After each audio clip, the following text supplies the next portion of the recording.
देश में कोरोना का मीटर 30,000 के करीब पहुंच गया है और अभी तक 937 लोगों की मौत हो चुकी है। 7,026 मरीज ठीक हो गए हैं। लेकिन चिंता की बात यह है कि अब तक महाराष्ट्र, गुजरात और मध्य प्रदेश देश में कोरोना के सबसे बड़े हॉटस्पॉट वाले राज्य हैं। इन राज्यों में कोरोना आउट ऑफ कंट्रोल क्यों होता जा रहा है, क्या है वो फैक्टर? अगर हमारी रिपोर्ट आप देखेंगे तो पूरी खबर समझ जाएंगे। पिछले 24 घंटे में सबसे ज्यादा केस महाराष्ट्र से आए। एक दिन में 524। इसमें सिर्फ मुंबई से 300 से ज्यादा केस सामने आए। देश का दूसरा सबसे बड़ा रेड जोन बना हुआ है गुजरात, जहां एक दिन में 247 केस सामने आए। इसमें तकरीबन 190 केस सिर्फ अहमदाबाद से आए। ऐसा क्यों हुआ? एक ही दिन में कोरोना के मामले में ऐसे विस्फोट के पीछे की क्या वजह है? आज हम इसे डिकोड करने वाले हैं। सबसे पहले बात नोएडा की। नोएडा में कोरोना के चेन रिएक्शन का सबसे ताजा केस आया है। जिला अस्पताल के लेबर डिपार्टमेंट की एक महिला कर्मचारी कोरोना पॉजिटिव पाई गई। ये महिला दिल्ली के न्यू अशोकनगर की रहने वाली एक महिला के कांटेक्ट में आई थी। उसने जिला अस्पताल के लेबर डिपार्टमेंट में काम करने वाले 8 लोगों को पॉजिटिव कर दिया। जिला अस्पताल की वार्ड आया और ईएसआई अस्पताल का सर्जन भी संक्रमित मिला है। जिला अस्पताल के ठीक बगल में चाइल्ड पीजीआई है। चाइल्ड पीजीआई के 6 मेडिकल स्टाफ कोरोना पॉजिटिव पाए गए। चाइल्ड पीजीआई के कैंटीन में काम करने वाला कर्मचारी 3 दिनों तक खाना बांटता रहा। डॉक्टर, नर्स को वो खाना पहुंचाता था। इसी कैंटीन में काम करने वाला एक और शख्स पॉजिटिव पाया गया। जांच हुई तो पता चला कि पीजीआई के 6 लोग संक्रमित हो चुके हैं। इसके बाद जिला अस्पताल और चाइल्ड पीजीआई को सील करना पड़ा। इन सभी लोगों को भेजा गया है, लेकिन इन्हीं दोनों अस्पताल से जुड़े जो दूसरे स्टाफ है उनकी भी अब मेडिकल जांच करवाई जा रही है। तकरीबन 150 से भी ज्यादा मेडिकल स्टाफ की सैंपल लिए गए हैं, उनकी रिपोर्ट्स भी आना बाकी है। अब चलिए दिल्ली में हर दिन हॉटस्पॉट की संख्या बढ़ रही है। कल यह आंकड़ा 99 तक पहुंच गया। ऐसा क्यों हुआ? दिल्ली के जहांगीरपुरी में एक जैसी कोरोना की 3 चेन मिल चुकी है। कुछ दिन पहले एक साथ 46 कोरोना पॉजिटिव केस पाए गए। जहांगीरपुरी के सी ब्लॉक में ये तीसरा बड़ा कोरोना पॉजिटिव मामला था। इससे पहले 31 लोग एक साथ कोरोना पॉजिटिव पाए गए थे। उसमें एक ही परिवार के 26 लोग थे। एक महिला की मौत हुई। मरने के बाद उसकी रिपोर्ट पॉजिटिव आई। उसके नतीजे में 60 से ज्यादा लोग शामिल हुए थे। 31 लोग पॉजिटिव मिले हैं। जहांगीरपुरी में एक एएसआई कोरोना पॉजिटिव हुआ। उसने अपनी पत्नी समेत 7 लोगों को संक्रमित कर दिया। जहांगीरपुरी का बाबू जगजीवन अस्पताल जो है, वहां के 60 स्टाफ कोरोना पॉजिटिव पाए गए थे, जिसके बाद एहतियात के तौर पर इन पूरे इलाकों में सैनिटाइजेशन का काम भी किया जा रहा है। इस अस्पताल में भी सैनिटाइजेशन का काम किया जा रहा है और फिलहाल जो मेन इलाके हैं जहांगीरपुरी के, जहां पर कोरोना के केस पॉजिटिव पाए गए थे, वहां पर पुलिस जो है जगह जगह निगरानी रखे हुए है। दिल्ली के जामा मस्जिद की चेन समझिए। यहाँ रहने वाले 11 कोरोना पॉजिटिव पाए गए। उन्होंने फर्स्ट फ्लोर, सेकंड फ्लोर और थर्ड फ्लोर पर रहने वाले अपने तीनों भाइयों को संक्रमित कर दिया। परिवार में कुल 16 लोग थे। 2 नौकर रहते थे, यानी कुल 18 लोग। इनमें से 11 लोग एक दिन कोरोना संक्रमित मिले। मध्य प्रदेश में कोरोना के इतने मामले सामने आ चुके हैं, इतने लोगों की मौत हो चुकी है। पहले मध्य प्रदेश में इंदौर और भोपाल ही हॉटस्पॉट बने हुए थे, लेकिन अब छोटे छोटे जिलों में केसेस की संख्या अचानक बढ़ने लगी है। कैसे? एक नजर जरा उस पर डालिए। खरगोन में अब तक 61 कोरोना संक्रमित हैं। केस नंबर 1, इंदौर से एक कोरोना पॉजिटिव शख्स खरगोन आया। 23 अप्रैल को उसने बड़गांव में नाई की दुकान में बाल कटवाए। नाई ने एक ही कपड़े को कई लोगों पर डालकर उनके भी बाल काटे। पहले इंदौर से लौटा शख्स बीमार पड़ा। जांच हुई तो उसकी रिपोर्ट पॉजिटिव आई। चेन की खोज हुई तो पता चला कि नाई की दुकान में बाल कटवाने आए 6 और लोगों को उसने पॉजिटिव कर दिया। केस नंबर 2, अब खरगोन में केस कैसे शुरू हुए वो समझिए। 19 मार्च को नूर मोहम्मद अपनी पत्नी के साथ साउथ अफ्रीका से दिल्ली लौटा। 26 मार्च को वो दिल्ली के मरकज में रुका। फिर वो और उसकी पत्नी 2 अप्रैल में खरगोन पहुंचे। खरगोन में नूर मोहम्मद के कांटेक्ट में उनकी मां, 3 बच्चे समेत परिवार के 8 लोग आए। सब कोरोना पॉजिटिव होते चले गए। 4 अप्रैल को नूर मोहम्मद की मां की डेथ हो गई। इंदौर और भोपाल के बाद मध्य प्रदेश में उज्जैन सबसे बड़ा कोरोना सेंटर बनता जा रहा है। यहां अब तक 119 लोग संक्रमित हो चुके हैं। 17 लोगों की मौत हो गई है। मध्य प्रदेश में कोरोना से हुई मौत के मामले में उज्जैन दूसरे नंबर पर है। उज्जैन में कोरोना चेन का कनेक्शन मध्य प्रदेश में हुई पहली मौत से जुड़ा है। उज्जैन के 4 इलाकों में कोरोना के केस सिर्फ चेन रिएक्शन की वजह से बढ़े। बेगम गांव, भार्गव मार्ग, बड़नगर और कमरी मार्ग, ये सभी मुस्लिम बहुल इलाके हैं। उज्जैन के झांसापुरा की रहने वाली एक महिला पहली कोरोना संक्रमित थी। उनके कांटेक्ट में परिवार के 5 अन्य लोग आए, सब कोरोना पॉजिटिव हो गए। इसके बाद से उज्जैन में कोरोना फैलता चला गया। इस महिला की वजह से ही इंदौर में कातिल कोरोना की रफ्तार बेलगाम हो गई। ये महिला उज्जैन के शाहीन बाग धरने में जाती थी। 22 मार्च को इसकी तबीयत अचानक खराब हुई तो अस्पताल भेजा गया। 25 मार्च को इसकी मौत हो गई। 29 मार्च को उसकी पोती को भी अस्पताल में भर्ती किया गया।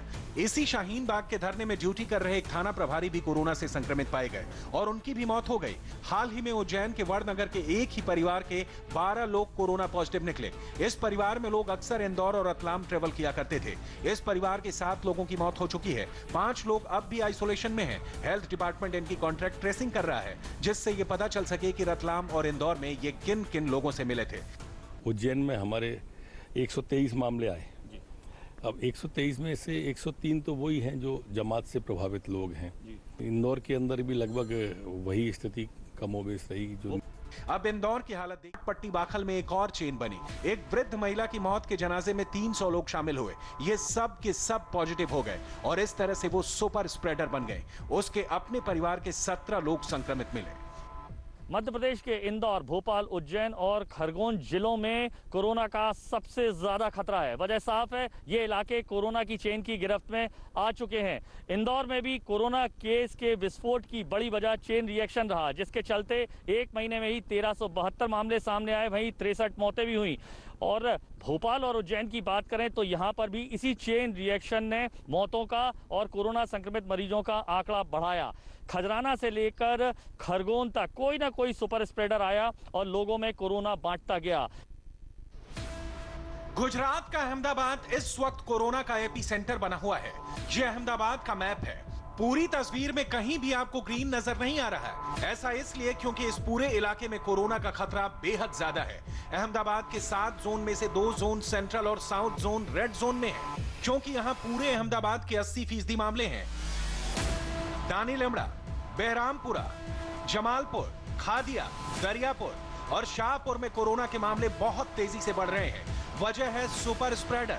सुपर स्प्रेडर की पहचान के लिए सरकार ने 5 कैटेगरी बनाई है। इस कैटेगरी में सब्जी वाला, पेट्रोल पंप पर काम करने वाले कर्मचारी, मेडिकल दुकानदार शामिल हैं। पिछले एक हफ्ते में ऐसे 115 सुपर स्प्रेडर पॉजिटिव मिले हैं। अहमदाबाद में 48 वार्ड हैं, जिसमें से 6 वार्ड रेड जोन में मार्क किए गए हैं और बाकी के 42 वार्ड जो हैं उन्हें ऑरेंज जोन में की कैटेगरी में रखा गया है। इसका मतलब साफ है कि अहमदाबाद शहर के हर इलाके में कोरोना लगभग फैल चुका है। हर वार्ड में कोरोना पेशेंट मौजूद है और इसकी सबसे बड़ी वजह एक ये भी मानी जा रही है कि जो सुपर स्प्रेडर की कैटेगरी में लोग आते हैं, यानी प्रोविजन स्टोर, सब्जी बेचने वाले, दूध बेचने वाले, पेट्रोल पंप में काम करने वाले लोग या फिर जो मेडिकल स्टोर्स हैं उसको चलाने वाले लोग। ये पुणे के भवानीपेट झुग्गी बस्ती की तस्वीर है। इस बस्ती में अभी तक 250 से ज्यादा लोग कोरोना से संक्रमित हैं। सिर्फ 25 दिन के भीतर 250 से ज्यादा मामले सामने आ गए। दिल्ली के मरकज से एक शख्स इस बस्ती में आया और वो लोगों को संक्रमित करता चला गया। यहाँ घर इतने नजदीक हैं कि सोशल डिस्टेंसिंग का पालन करना मुमकिन ही नहीं है। 8 बाई 10 के कमरे में 10 से 12 लोग रहते हैं। यहाँ के लोग प्लास्टिक टॉयलेट यूज करते हैं, इसलिए कोरोना के केस बढ़ते जा रहे हैं। प्रशासन की टेंशन हाई है। 40,000 लोगों का अब तक टेस्ट हो चुका है। सोशल डिस्टेंसिंग के लिए अब एक स्कूल में लोगों को रहने का इंतजाम हो रहा है। ये जो भवानीपेट है, यहीं पर सबसे बड़ी झुग्गी बस्ती है। यहाँ की आबादी 3 लाख से ज्यादा है और अब तक यहाँ पर 250 कोरोना संक्रमण के मामले सामने आ चुके हैं। 4 अप्रैल को यहाँ पर पहला कोरोना संक्रमण का मामला सामने आया था। तब से लेकर अब तक महज 25 दिन के भीतर ये आंकड़ा बढ़कर 250 पहुंच गया है। प्रशासन का कहना है कि अगर यहाँ पर सामाजिक दूरी का पालन किया जाता है तो कोरोना को रोकने में यहाँ पर कामयाबी मिल सकती है और यही वजह कि अब यहाँ के 11 स्कूलों में जो बस्तियों में लोग रहते हैं उन्हें रखने की व्यवस्था की गई है।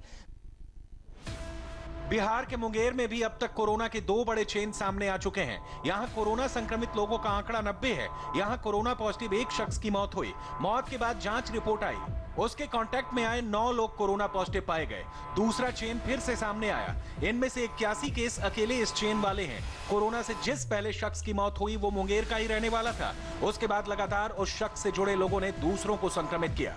इस चेन से जुड़े करीब 300 से भी अधिक लोगों की रिपोर्ट आनी अभी बाकी है। मुंगेर जिले के 4 वार्ड पूरी तरह से सील कर दिए गए हैं।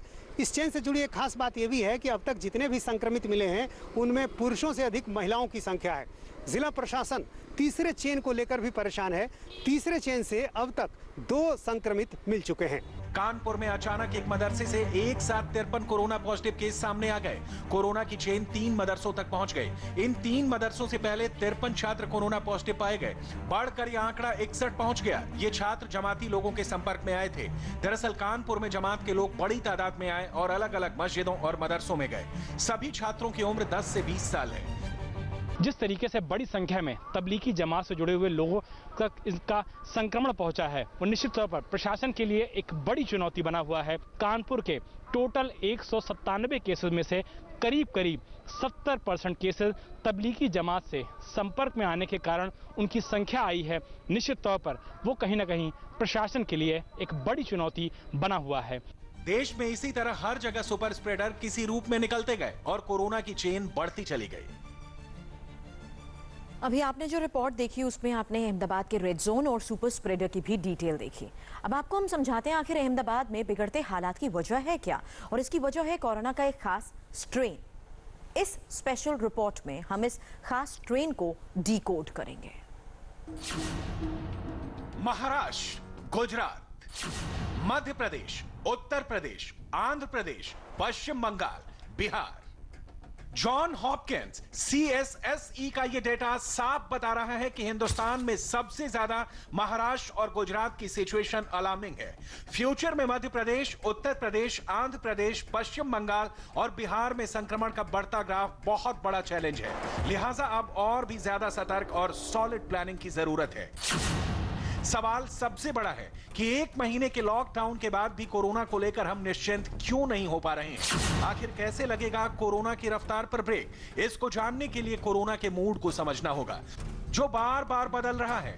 आज हम कोरोना वायरस के जीनोम को डिकोड करेंगे जो पूरी दुनिया में कोरोना के घातक होने की अहम वजह है। गुजरात में बढ़ते कोरोना के मामलों पर Gujarat biotechnology research centre GBRC ने कोरोना वायरस के व्यवहार और मूड पर स्टडी की है, जिसकी रिपोर्ट से आपको पता चलेगा कि कोरोना क्यों इतना खतरनाक हो चुका है। किसी भी वायरस की ताकत और मूड को समझने के लिए जीनोम की जानकारी की जरूरत होती है।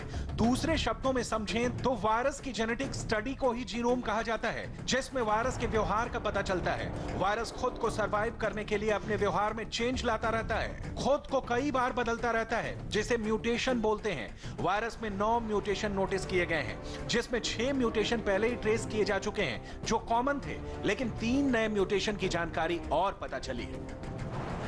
वैज्ञानिकों के लिए जो सबसे बड़ी चुनौती है, कोरोना वुहान से चलने के बाद कई बार अपना स्ट्रक्चर बदल रहा है और कोरोना को इसका यही व्यवहार खतरनाक से और खतरनाक बना रहा है। गुजरात बायोटेक्नोलॉजी रिसर्च सेंटर ने कोरोना के जीनोम के बिहेवियरल मूड के बारे में जो जानकारी दी है, कोरोना के जानलेवा होने की सबसे बड़ी वजह बनकर सामने आई है।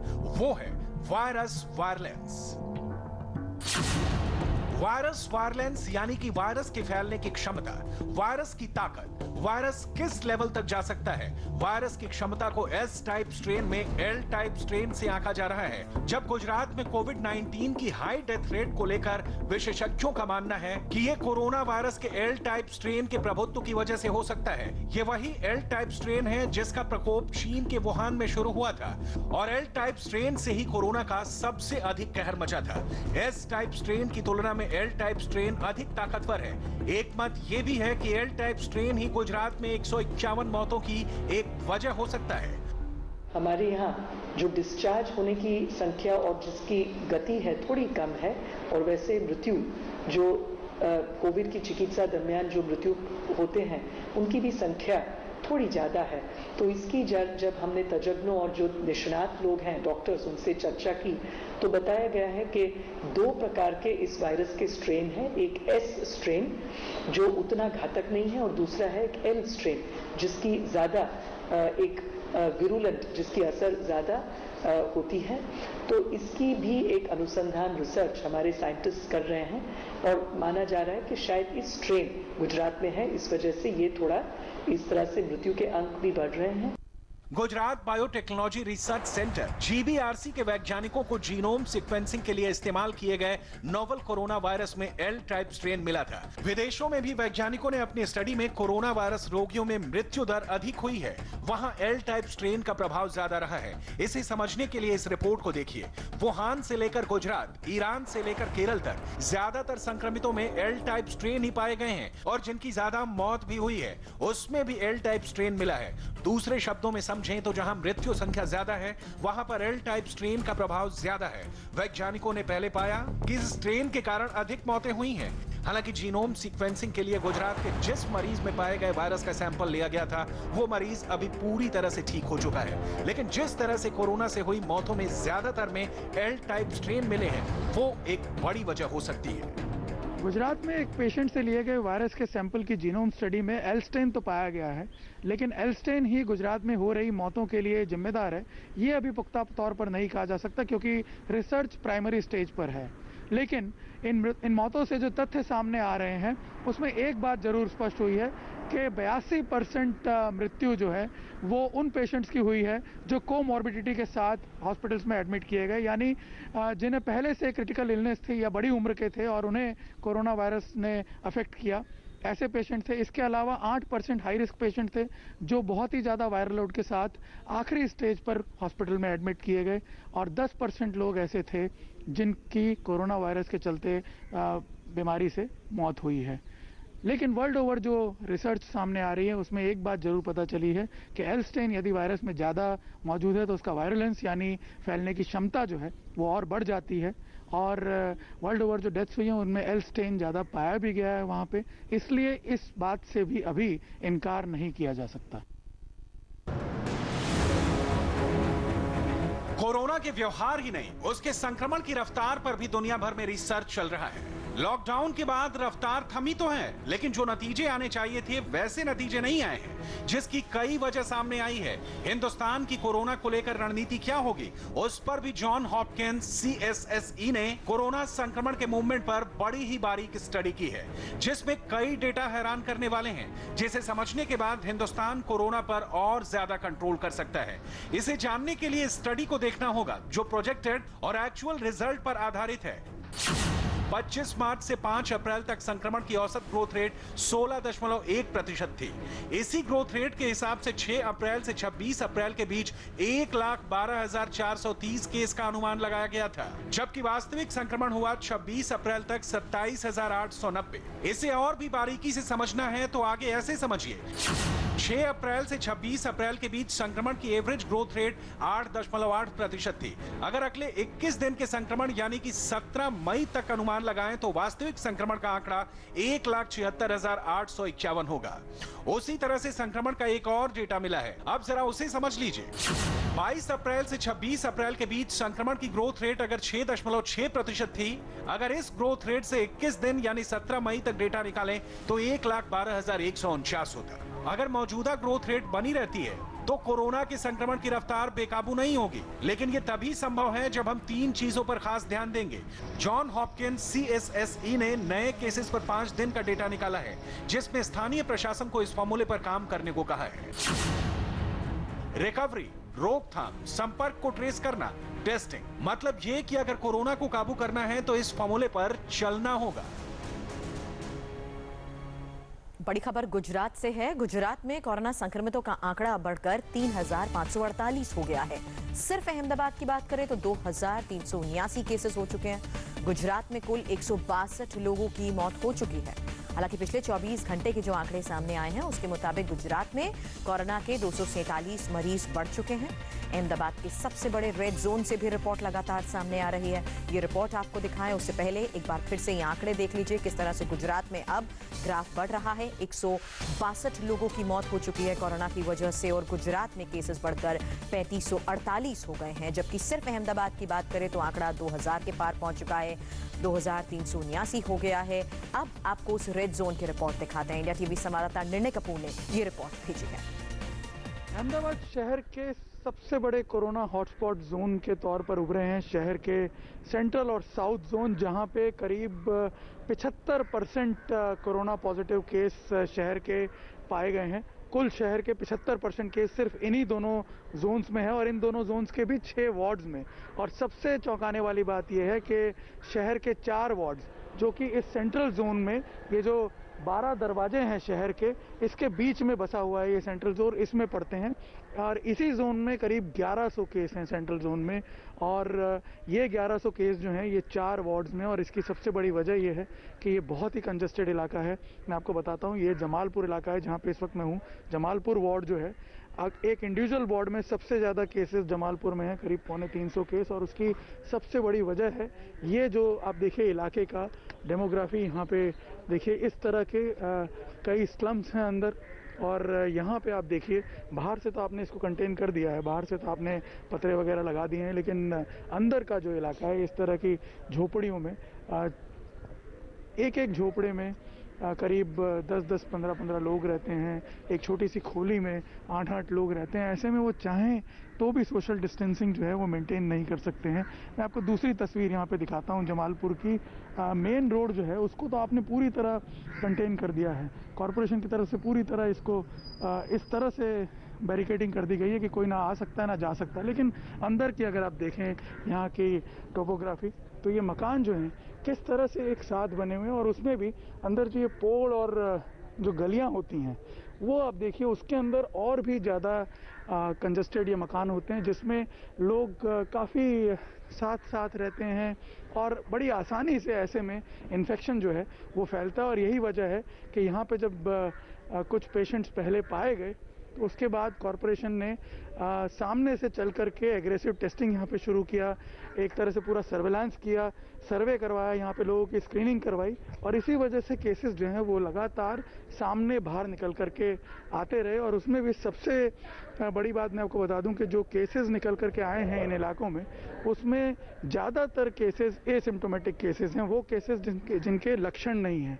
एक तरह से अर्ली स्टेज पे उनको डिटेक्ट कर लिया गया, और गनीमत ये है कि उन्हें डिटेक्ट करने की वजह से ये और कंटेनमेंट करने की वजह से इन इलाकों का ये जो बाहर फैल सकता था कोरोना का इन्फेक्शन शहर के दूसरे इलाकों में, वो काफ़ी हद तक बच गया है। और जो कोरोना का क्षेत्र है वो इन्हीं इलाकों तक ज़्यादा सीमित रह गया है।